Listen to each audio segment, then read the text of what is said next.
Same Indian समूह में अभी मैं पढ़ रहा था, मतलब सुन रहा था, तो उन्होंने बोला कि सबसे बड़ी बात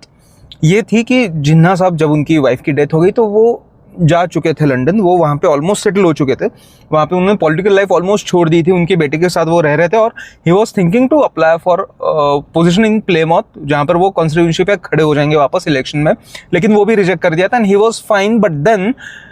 उन्होंने किसी इंटरव्यू में पढ़ा कि नेहरू ने कहा Jinnah is dead, dead as in he's gone, he's vanished, his political career is gone, and he packed his bag and वो निकल पड़े। वहाँ उनके साथ रहने उनकी बहन थी Fatima, who was influenced with a lot of ideology of Islamic expansion जो उनके दिमाग में भर गई थी, is what he said within a very single line, and very one important thing which he said is he as in author, ये सारी बातें ऑथर बोल रहा है, मैं नहीं बोल रहा हूँ। तो व्हाट ही सेड इज कि इंडिया को इंडिपेंडेंस 1920s में ही मिल जाता अगर जिन्ना नेहरू एक साथ होकर लड़ते तो,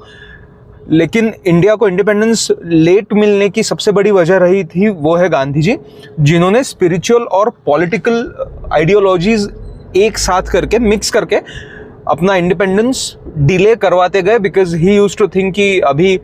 इंडिया के लोग इतने मैच्योर नहीं हुए कि उन्हें इंडिपेंडेंस दे दिया जाए। लेट्स सी आगे क्या होता है, लेकिन चैनल को सब्सक्राइब जरूर करना भाई।